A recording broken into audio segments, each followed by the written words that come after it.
Selamat datang di Insomnistria. Ambil posisi senyaman yang Anda punya malam ini. Biarkan bahu turun setengah inci, tarik napas perlahan, dan hembuskan lebih panjang. Malam ini kita akan berjalan pelan ke sebuah lereng yang kering di utara, ke tempat angin membawa debu halus dan matahari muncul dengan hati-hati dari balik bukit.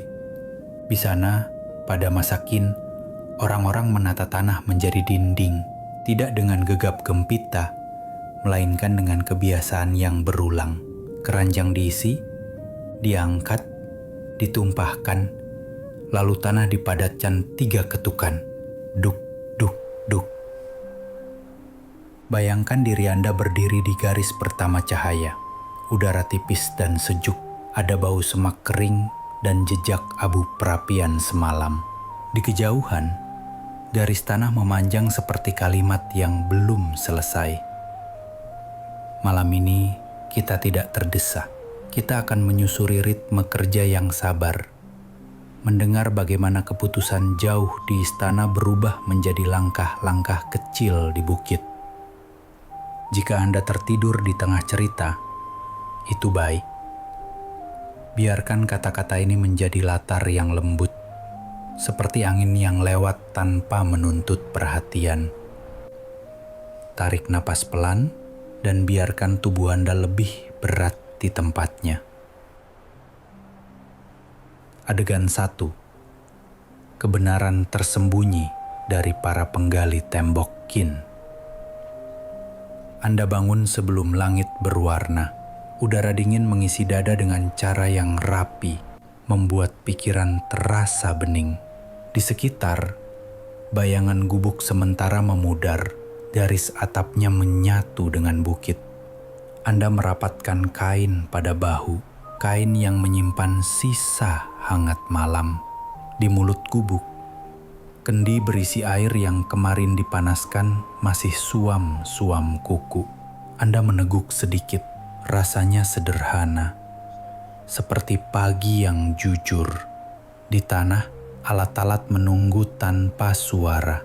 Sekop kayu yang permukaannya halus oleh banyak tangan. Tongkat pemadat berbentuk palu besar. Papan cetak yang akan menahan tanah saat dipadatkan. Dan keranjang anyam dengan tali bahu dari serat. Serat itu kasar, tetapi telapak tangan Anda telah mengenalnya. Anda mengangkat keranjang. Beratnya ringan ketika kosong. Cukup untuk mengingatkan bahwa sebentar lagi ia akan berisi tanah yang diambil dari galian di bawah. Langkah pertama menuruni jalur menuju lubang galian terasa mantap. Tanah beku tipis di permukaan rapuh seperti gula. Saat pecah oleh telapak, ia menjadi debu halus. Anda mencium bau yang khas. Kering, sedikit getir, seperti semak yang lama tidak disentuh hujan. Dari kejauhan, terdengar suara orang berdeham. Seseorang mengatur nafas. Seseorang memanggil pelan. Tidak ada teriakan, hanya gerak yang sudah hafal arahnya. Di tepi galian, Anda menancapkan sekop. Tanah yang diambil tidak keras.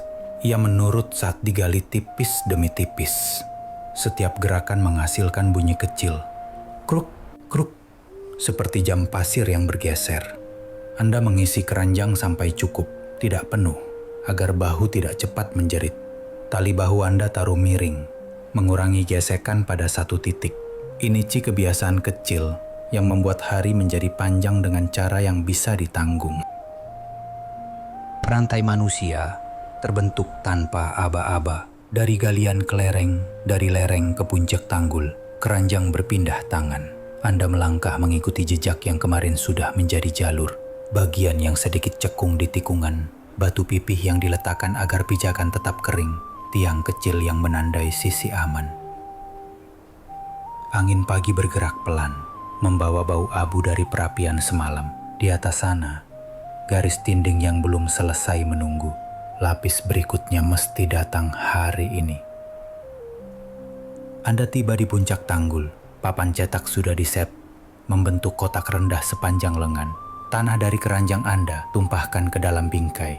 Permukaannya gembur, seperti nasi yang baru ditanak, perlu diratakan sebelum dipadatkan. Seorang rekan menyapu pelan dengan papan kecil agar tidak ada gumpalan besar. Lalu tongkat pemadat diangkat. 3 ketukan yang sudah menjadi bahasa bersama. Tuk, tuk, tuk. Hentakannya tidak keras, tetapi tegas. Tanah di bawahnya menyatu pelan, berubah dari gembur menjadi padat. Anda menunggu giliran, lalu menyambung ketukan dalam jeda yang pas, agar permukaan rata tanpa gelombang. Ritme hari-hari mereka, isyaratnya sederhana. 2 ketukan pendek memanggil keranjang tambahan. 1 ketukan panjang berarti tepi perlu ditata. Ketukan yang berjarak mengingatkan untuk meratakan sudut. Tidak ada peluit, tidak ada bendera, hanya kayu yang berbicara kepada tanah dan orang-orang yang mengerti bahasanya. Pagi merayap naik, cahaya mewarnai butir debu di udara, melayang seperti benang-benang tipis. Anda berhenti sejenak untuk mengusap dahi, bukan karena panas, melainkan agar pandangan tetap jernih. Seorang tetua berjalan di sepanjang garis dinding, tongkatnya menyentuh permukaan yang baru dipadatkan. Ia menilai dengan telapak, menekan lembut untuk mengenali titik yang masih memberi. Di sini 1 keranjang lagi, ucapnya pelan, lebih seperti gumam yang ramah. Anda mengangguk, melangkah turun lagi ke galian. Jalur turun memiliki ritme lain. Kaki Anda mencari batu yang dingin, lutut sedikit menekuk. Sesekali Anda menatap jauh. Bukit-bukit menyusun dirinya seperti punggung makhluk besar yang tidur. Di salah satu puncak, menara kecil berdiri. Belum ada api di sana. Hanya tiang dan tempat menyimpan kayu kering untuk hari-hari tertentu. Keberadaannya seperti tanda baca di ujung kalimat, mengingatkan bahwa garis yang Anda padatkan bukanlah garis tanpa makna. Ia menghubungkan pandangan, mengajar arah, dan merapikan waktu. Jam-jam tengah pagi tiba. Anda menaruh pemadat, duduk di atas batu yang hangat oleh matahari. Bubur millet sudah menunggu. Anda makan perlahan, meniup sedikit uap yang naik. Rasa sederhana itu menyelinap ke seluruh tubuh, membawa tenang yang tidak membuat kantuk, namun membuat gerak menjadi lebih halus. Ada percakapan pendek yang lewat tentang angin yang berubah arah malam tadi, tentang kain yang perlu dijemur sore nanti, tentang kabar dari desa di lembah. Kalimat-kalimatnya tidak panjang, tak satu pun meminta jawaban segera.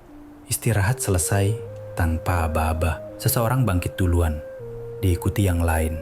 Tongkat pemadat kembali diangkat. Duk, duk, duk. Musik kecil yang hanya diketahui oleh tanah dan orang-orang yang merawatnya. Anda memperhatikan bagaimana permukaan yang tadi kasar kini menjadi datar. Bagaimana dinding menambah tinggi beberapa jengkal lagi.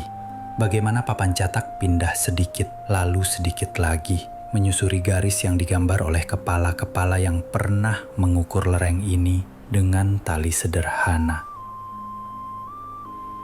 Menjelang siang, tugas berganti. Bukan hanya menambah tinggi, tapi juga memperkuat tepi. Anda menanam rumput berakar rapat di sisi luar, karena akar-akar itu seperti jahitan pada tepi kain, menahan tanah agar tidak mudah runtuh ketika angin menampar kuat. Jari-jari Anda menekan rumpun kecil, merapikannya dengan tanah halus, menyiramnya dengan sisa air yang dibawa dalam cawan kecil. Tangan Anda kotor, tetapi kotor yang rapi. Di sela-sela itu, Anda memeriksa saluran kecil di puncak dinding, memastikan air hujan kelak tidak mengalir membelah permukaan. Ada juga pekerjaan merapikan jalur. Batu pipi ditata pada interval yang diketahui kaki. Menjelang sore, warna bukit berubah lebih lembut.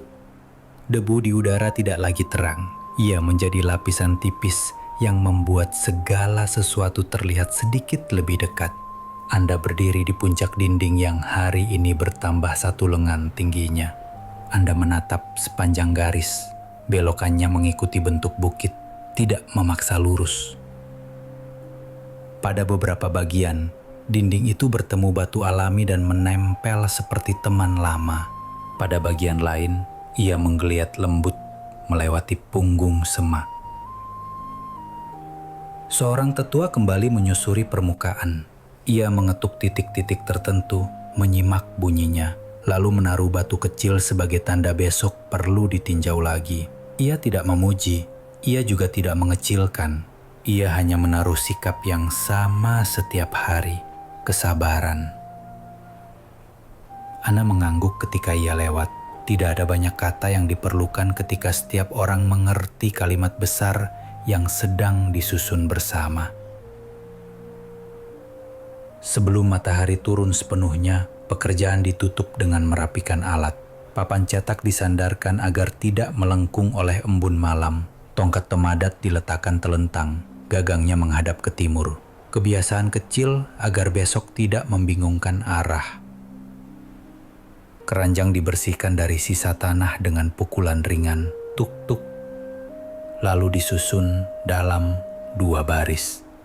Kendi air diisi untuk pagi berikutnya. Anda mengikat kain kerja di tiang, membiarkannya kering oleh angin sore. Perjalanan turun terasa berbeda dari pagi. Kaki Anda lebih berat, tetapi berat yang mengenal jalan pulang. Di lembah, asap perapian mulai berdiri tegak. Di tepi kem, seseorang menyiapkan sup tipis. Wangi yang hangat keluar pelan dari mulut panci. Anda duduk dekat api, membiarkan panasnya naik sedikit-sedikit. Tidak ingin terburu memeluk. Fremit kecil dari kayu terbakar terdengar seperti hujan sangat halus, menimpa atap gubuk di kejauhan. Malam menghidupkan langit dengan cara yang sederhana. Bintang-bintang muncul tanpa membuat kejutan. Angin yang tadi membawa debu, kini membawa dingin yang ringan. Anda meregangkan punggung, merapikan kain, dan merasakan tubuh Anda lelah dengan cara yang teratur. Seperti halaman yang selesai ditulis sehari ini. Anda menutup mata sebentar, masih mendengar 3 ketukan itu di dalam kepala. Duk, duk, duk. Bukan suara keras, melainkan ingatan pada gerak yang diulang, ritme hari-hari mereka. Sebelum tidur, Anda memeriksa sekali lagi tempat menyimpan alat, memastikan tidak ada yang tertinggal di lereng. Anda juga menoleh ke puncak, melihat garis dinding yang tadi Anda sentuh dengan pemadat. Ia tampak lebih kokoh di bawah cahaya bulan muda. Anda mengucap dalam hati, tanpa kata-kata yang panjang, semacam terima kasih pada tanah yang menerima bentuk baru hari ini, pada angin yang tidak nakal, pada tangan-tangan yang berjalan bersisian dengan Anda. Tarik napas panjang, hembuskan pelan. Esok, dinding akan bertambah 1 lapis lagi. Dan di suatu tempat jauh dari sini, seorang juru tulis mungkin menorehkan garis di bilah bambu, menandai jalur yang akan Anda ikuti. Tetapi malam ini, tidak ada yang perlu dikejar. Hanya tidur yang menunggu dengan sabar di ambang. Adegan 2. Garis di peta. Keputusan yang menjadi lereng. Bayangkan malam menutup lereng pelan-pelan. Api kecil di perkemahan meredup, sementara di tempat lain, di sebuah balai administrasi yang teduh, lampu minyak baru dinyalakan. Disinilah keputusan lahir dalam kalimat-kalimat pendek, diukir pada bilah bambu yang ringan, namun sabar menampung waktu. Di ruangan itu, seorang pengelola muda duduk bersila. Ia tidak memakai gelar panjang. Tugasnya sederhana, sekaligus panjang, menerjemahkan garis di peta menjadi langkah kaki di bukit. Di hadapannya, papan kayu lebar dengan peta relief kecil. Bukit-bukit diukir dangkal, alur sungai digores tipis, titik menara jaga ditandai kerikil. Di sisi, ada gulungan bambu berisi ukuran, lebar jalur, tinggi lapis, jarak antar patung pancang, jadwal giliran kerja. Semua ditulis tanpa tergesa, huruf-hurufnya rapi, jaraknya lega, seperti napas yang melandai. Bayangkan Anda duduk di ambang, mengamati. Sang pengelola muda tidak memulai dengan perintah. Ia memulai dengan cek kecil, mengukur kembali kemiringan di bagian utara, memindah kerikil sejengkal, menandai sumber air yang harus ditambah tempayan. Ia menyentuh garis peta dengan ujung jari, memastikan bahwa garis itu tidak menabrak batu besar di lapangan. Di catatan bambu, ia menulis 1 kalimat, lereng utara, tambah rumput berakar rapat. Kalimat itu akan berjalan jauh esok pagi, tiba di tangan yang menanam rumput, seperti menjahit pinggiran kain. Di sudut ruangan, seorang pejabat senior meninjau catatan lama. Ada daftar giliran, tenaga kerja yang datang bergantian dari desa-desa, supaya ladang tetap hidup dan dinding tetap tumbuh. Tidak ada angka besar yang menggelembung, ada jatah air per orang, ada jeda di hari panas, ada penambahan bubur pada pekan tertentu ketika angin lebih kering. Di sini, ketegasan hadir dalam bentuk jadwal, bukan seruan. Anda dapat merasakan ritme hari-hari mereka bahkan dari huruf-huruf yang tidak bersuara. Lampu minyak melemparkan bayangan yang lembut. Sang pengelola muda membuka kotak kecil berisi batu ukur dan benang. Ia mengikat benang pada paku peta, menariknya miring untuk menandai jalur paling ringan bagi beban keranjang. Ia menulis lagi, jalur baru, belok sebelum batu besar.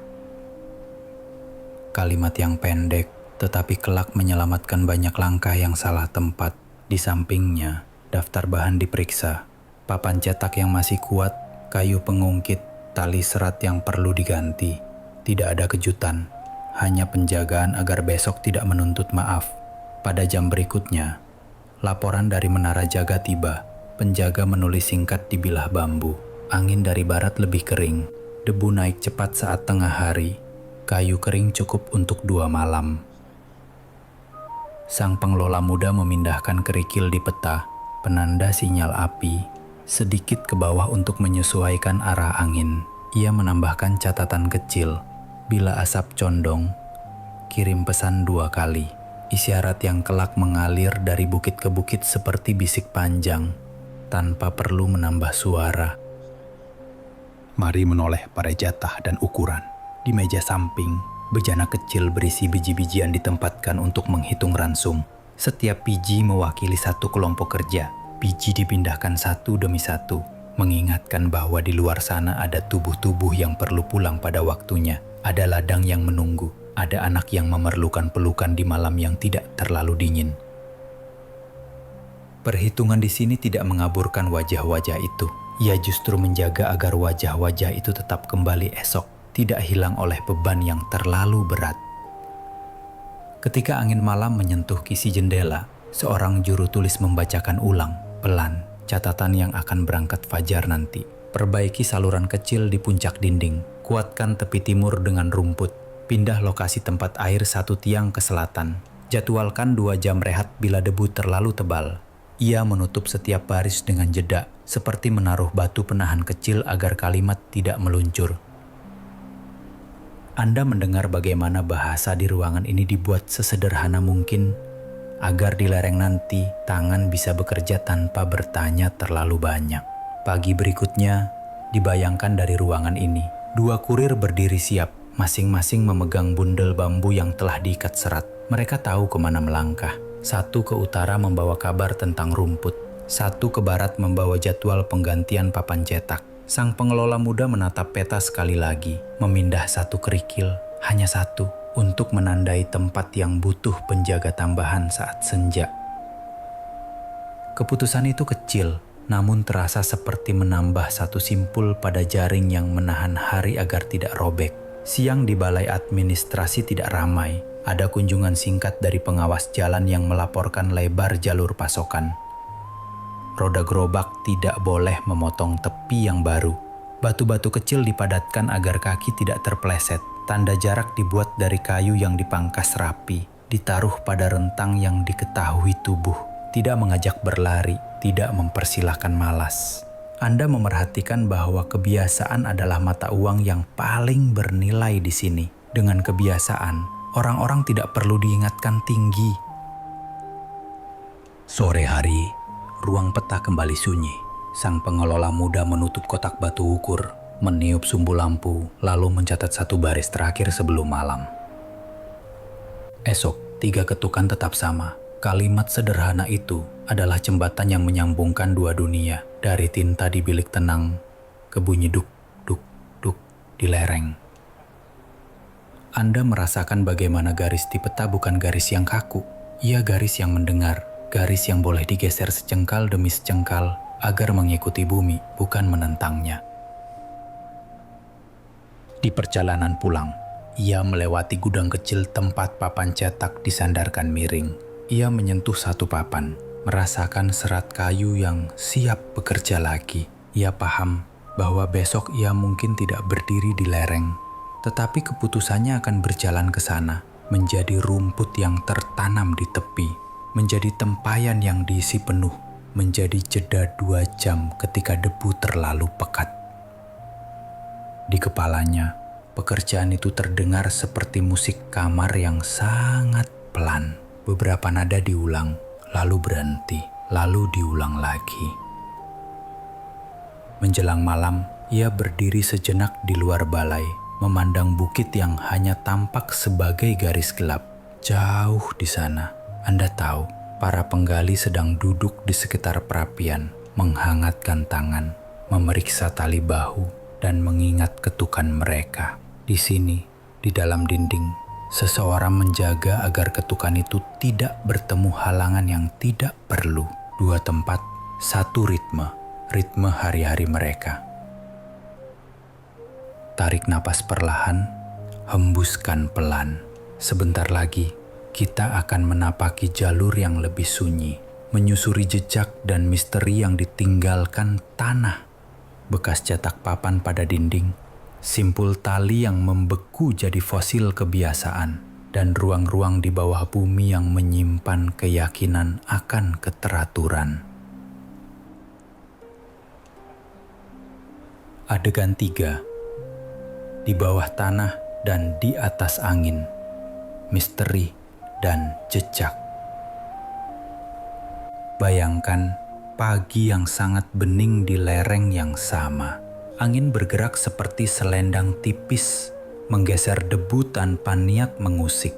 Anda menyusuri bagian dinding yang sudah menua, bukan batu berkilap, melainkan tanah yang dipadatkan bertahun-tahun, menggelap di sudut-sudut dan retak halus di permukaan. Jika Anda berlutut dan mengamati dari dekat, Anda akan melihat garis-garis samar, bekas papan cetak, batas-batas lapisan, jejak kecil tempat tongkat pemadat pernah berhenti sejenak sebelum diangkat lagi. Lapisan-lapisan itu seperti halaman yang disusun dengan sabar, masuk, padat, lalu ditutup oleh lapisan berikutnya. Ritme hari-hari mereka ditinggalkan sebagai tekstur. Di kaki dinding, semak rendah menahan pasir. Anda mengangkat sedikit ranting dan menemukan pecahan kecil, potongan tali serat yang menghitam oleh waktu, serpih alat kayu yang mengeras, sebutir biji yang nyaris seperti batu. Benda-benda ini tidak membuat heboh. Mereka hanyalah bukti bahwa tangan-tangan pernah lama tinggal di sini, mengikat, mengangkat, melipat kain, menyisakan kerikil kecil sebagai penanda. Anda menaruh kembali pecahan itu dengan tenang, membiarkan tanah menutupnya tipis, seperti menidurkan kembali ingatan yang sudah nyaman di tempatnya. Bayangkan Anda berjalan ke sebuah menara sinyal yang telah turun sebagian. Di dinding pedalaman, Anda dapat meraba sisi yang lebih halus, barangkali sisi yang dulu terlindung dari angin. Di ambang lantai, ada bekas jelaga tipis yang merayap ke atas, pertanda bahwa api pernah dinyalakan di jam-jam tertentu. Api itu bukan seruan besar.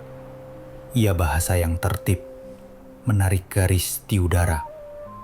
1 kepulan, 2. Lalu berhenti. Anda memandang jauh ke bukit berikutnya dan membayangkan jawaban yang pernah datang. Asap mengangguk di kejauhan, menutup jarak yang tak harus ditempuh kaki. Kita menuruni lereng ke parit kecil di puncak dinding, saluran yang menuntun air agar tidak memecah permukaan.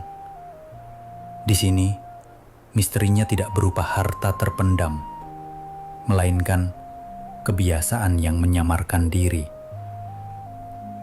Anda melihat tetumbuhan berakar rapat menahan tepi seperti jahitan kain. Siapa yang menanamnya pertama kali? Tidak ada prasasti di tempat ini, tetapi akar-akar itu mengingatkan Anda bahwa perawatan adalah bagian dari rencana. Misteri yang paling lembut sering tinggal di tindakan kecil yang diulang hingga jadi refleks. Di sebuah celah teduh, seseorang pada masanya mungkin meletakkan altar kecil. Sebuah batu pipih ditopang dua batu lain, membentuk meja rendah. Tidak ada ukiran besar, hanya bekas minyak yang pernah dituang, noda yang memudar, dan sehelai kain tipis yang kini tinggal bayang serat.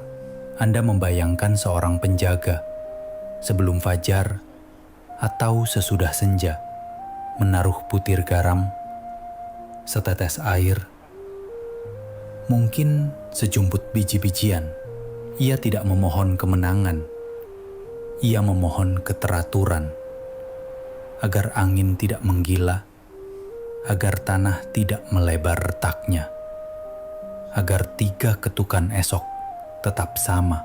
Doa yang tidak ingin mengubah dunia, hanya menenangkan hari. Mari menoleh ke jejak kaki yang mengeras di tanah.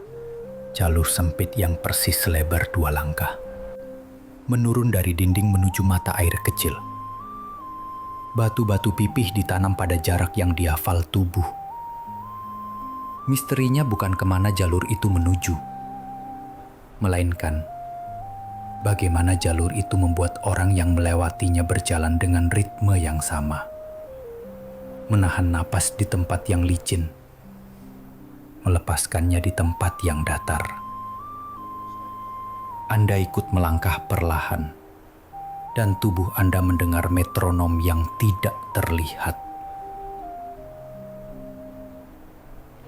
Ada pula kisah yang tinggal di bawah tanah. Di dataran yang tidak terlalu jauh, orang-orang menggali dan menemukan ruang-ruang sejuk yang penuh dengan ketertiban. Barisan tanah liat yang dibentuk menjadi wajah-wajah yang menatap lurus. Perlengkapan yang ditata dengan aturan yang rapi. Pintu-pintu yang sengaja ditutup oleh tanah. Kita tidak perlu masuk terlalu dalam malam ini. Cukup terima bahwa di balik kebiasaan harian mengangkat keranjang dan menata rumput, ada keyakinan yang ingin membuat keteraturan bertahan lebih lama dari satu kehidupan. Keyakinan itu tidak menyuruh kita bergebar. Ia hanya membisikkan bahwa susunan adalah cara mereka berbicara kepada waktu. Kita kembali ke permukaan, mengikuti angin yang menggeser rerumputan. Di tepi punggungan, Anda menemukan serangkaian batu kecil yang disusun seperti titik-titik. Bila Anda berdiri pada posisi tertentu, titik-titik itu sejajar dengan menara di kejauhan. Panduan yang dibuat oleh mata dan kebiasaan. Siapapun yang pernah berdiri di sini akan mengerti kemana harus melangkah saat kabut turun. Tidak ada peta di tangan, tetapi ada peta di bukit. Misteri ini tidak dipecahkan dengan teriakan. Ia disadari lewat diam.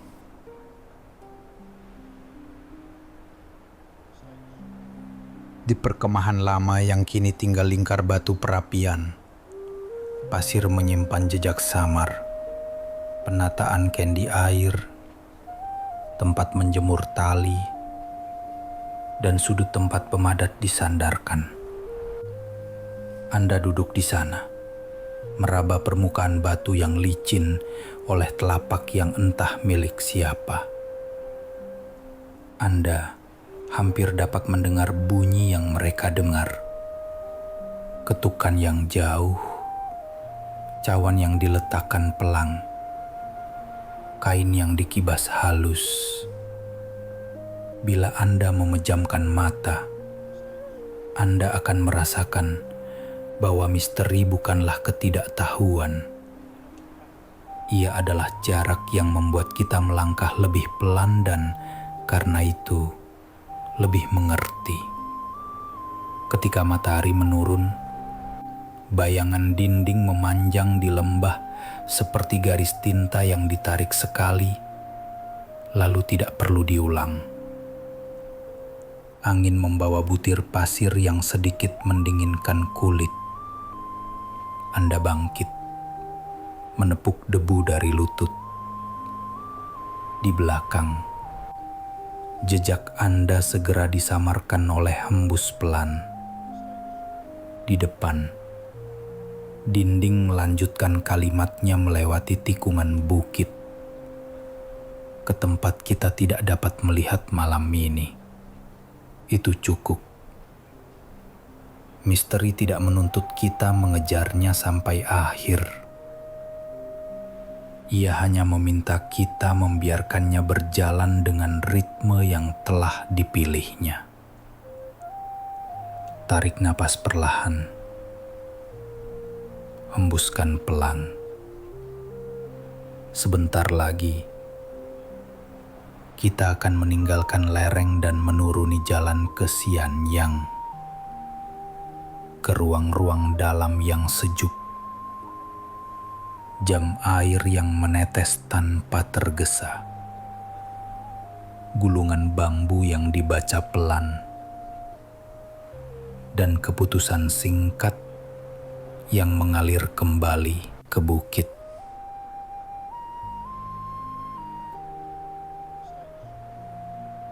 Adegan 4. Sunyi di Xianyang, kehidupan dalam dinding. Bayangkan Anda melewati gerbang kayu yang tinggi dan memasuki serangkaian halaman yang semakin sejuk. Kisi-kisi jendela memahat cahaya menjadi pola tipis di lantai. Udara membawa wangi halus minyak kayu dan kertas bambu yang mengering. Di suatu sudut, jam air menetes pelan ke bejana. Setiap tetes seperti tanda baca kecil yang memisahkan kalimat dari kalimat. Tidak ada suara keras, hanya gesek kain, serak lembut kuas yang dibasahi, dan langkah yang tahu di mana harus berhenti. Anda duduk di tepian balai. Di hadapan, meja rendah berderet rapi. Juru tulis membungkuk tenang, menyalin perintah singkat ke bilah-bilah bambu. Tangan mereka bergerak seperti air yang menyisir kerikil, tidak terburu, tidak juga malas. Setiap baris meninggalkan jejak tinta yang tipis. Setiap spasi memberi napas pada pikiran. Di sisi lain, seorang pengawas menggelar peta relief bukit, ukiran dangkal yang mengikuti lembah, punggung lereng, dan jalur air. Kerikil kecil menjadi tanda menara, tali tipis menjadi garis dinding. Ia memindahkan satu kerikil sejengkal, lalu diam, membiarkan mata semua orang memahami perubahan yang kecil namun cukup. Laporan tiba seperti angin yang mengetuk pintu. Seorang kurir menunduk, menaruh gulungan bambu di alas kain. Juru tulis membaca pelan. Tepi timur, rumput menutup dengan baik. Saluran puncak perlu dibersihkan sebelum hujan kedua. Pengawas menandai peta dengan arang halus, lalu berkata sesingkat mungkin, "Kirim 2 orang ke utara, setengah hari, kembali sebelum senja." Di ruangan ini, keputusan hanyalah kalimat pendek yang memberi jalan, bukan bunyi yang membesar-besarkan diri. Anda merasakan bagaimana kata-kata yang ringan mampu menempuh jarak yang jauh. Di paviliun dalam, musik petik terdengar seperti garis panjang yang ditahan. Satu nada, jeda, lalu nada berikutnya. Tirai tipis bergerak pelan, melunakkan warna kayu dan batu. Seorang pelayan menuang teh ke mangkuk kecil. Uapnya naik setinggi telapak tangan, lalu lenyap. Kemewahan di sini bukan kilau, melainkan keteraturan. Wadah diletakkan pada jarak yang sama. Gulungan disusun agar tepinya sejajar. Kuas tinta disandarkan dengan kepala menghadap ke arah yang disepakati. Semuanya tampak akrab bagi mata yang hidup dari kebiasaan. Menjelang tengah hari, jam air menunjukkan saat untuk jamuan sederhana. Mangkuk-mangkuk disusun 3 baris pendek, bubur millet yang lembut, sayur yang direbus sebentar, sup bening dengan aroma yang tidak menuntut perhatian. Anda menyuap pelan, merasakan hangat yang mengendap tanpa membuat kantuk berlebihan. Di haluan pikiran, Anda mendengar juga bunyi jauh dari luar dinding. Barangkali angin yang menabrak bendera kecil, barangkali roda gerobak yang melintasi batu datar. Semuanya tidak memusik ritme ruangan. Mereka hanya menjadi latar yang ramah. Selesai makan, ruang teta kembali hidup. 2 perencana memeriksa daftar langkah. Papan cetak mana yang perlu diganti. Anda memperhatikan bagaimana hal-hal besar dipecah menjadi tindakan kecil yang bisa dilakukan besok pagi oleh tangan yang sudah hafal jalur. Di sini, kebiasaan adalah cara paling lembut untuk mengikat jarak antara peta dan bukit. Sore hari, ruang catatan memantulkan cahaya yang lebih hangat. Bilah-bilah bambu yang telah kering dibundel dengan serat diletakkan di baki anyam. Sebelum dikirim, juru tulis membaca ulang, pelan sekali, seolah menidurkan baris-baris itu agar tidak gelisah di perjalanan. Tambal bibir galian barat, ajarkan simpul pendek di timur. Buka saluran kecil sebelum hujan kedua. Kalimat-kalimat yang terasa biasa, namun di lereng nanti akan menjadi 3 ketukan pada tanah yang Anda kenal. Duk, duk, duk. Simpul tali mana yang wajib diajarkan ulang. Titik air mana yang harus dipindah 1 tiang ke selatan. Juru tulis mencoretkan catatan pendek di pinggir peta. Jika debu naik cepat, tambah jeda 2 jam. Di halaman, latihan senyap berlangsung. 2 penjaga bertukar tombak kayu, bukan sebagai pamer, melainkan untuk memastikan tangan mengingat berat yang tepat. Seorang murid muda belajar menakar tetes jam air, menghitung dengan jari di punggung, bukan dengan suara. Anak-anak pejabat berjalan mengelilingi kolam batu, melatih langkah agar tidak memercikkan air. Permainan yang, tanpa mereka sadari, mengajarkan cara menapak di atas keteraturan. Ketika senja miring, lampu minyak dinyalakan satu-satu. Tirai ditarik setengah, menyisakan celah bagi angin untuk lewat. Di kejauhan, langit menelan warna bukit. Anda berdiri di balik kisi, membayangkan lereng yang tadi kita tinggalkan, papan cetak yang disandarkan, keranjang yang dideretkan, rumput muda yang akarnya menempel pada tanah hangat. Di sini, Anda melihat kontras yang tidak menyakitkan mata, kenyamanan dalam dinding yang bertumpu pada kerja di luar dinding, keputusan yang singkat yang bergantung pada ritme hari-hari mereka. Sebelum malam penuh, pertemuan pendek menutup hari. Pengawas menanyakan satu hal terakhir. Apakah saluran puncak di barat sudah cukup dalam? Juru tulis melihat catatan, mengangguk. Cukup untuk hujan pertama. Pengawas menutup peta, menaruh batu kecil di sudut sebagai penahan. Gerakan kecil yang memberitahu semua orang bahwa urusan hari ini telah selesai. Jam air menetes sekali lagi, terdengar lebih jelas dari sebelumnya, seperti titik terakhir di ujung paragraf. Anda melangkah melewati lorong yang menjadi semakin teduh. Di kamar kecil, kuas kaus dibersihkan, tinta ditutup, dan bilah bambu sisa disusun rapi. Di halaman, air kolam memantulkan bintang pertama. Anda menarik napas pelan dan melepasnya lebih panjang. Di luar dinding, seseorang menengok dinding tanah yang bertambah 1 lapis hari ini. Di dalam dinding, seseorang memendekkan sumbu lampu agar malam tidak terlalu terang.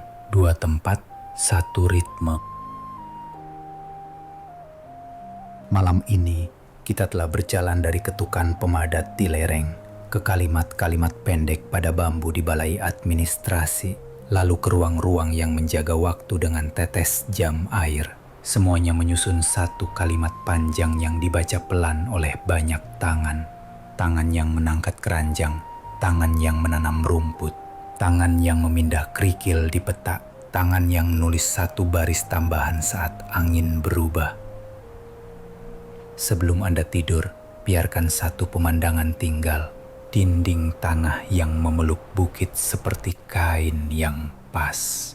Jam air yang menetes tanpa tergesa, dan baris-baris pendek yang cukup kuat untuk menempuh jarak jauh. Ritme hari-hari mereka boleh menjadi ritme tidur Anda malam ini. Pelan, teratur, tidak perlu membuktikan apa-apa. Tarik napas lembut, tahan sekejap, hembuskan perlahan. Biarkan bahu turun, biarkan rahang melembut, biarkan mata menutup. Selamat beristirahat. Semoga mimpi Anda setenang permukaan kolam di halaman Sianyang. Dan ketika Anda terbangun, dunia terasa sedikit lebih rapi oleh kebiasaan-kebiasaan kecil yang lembut.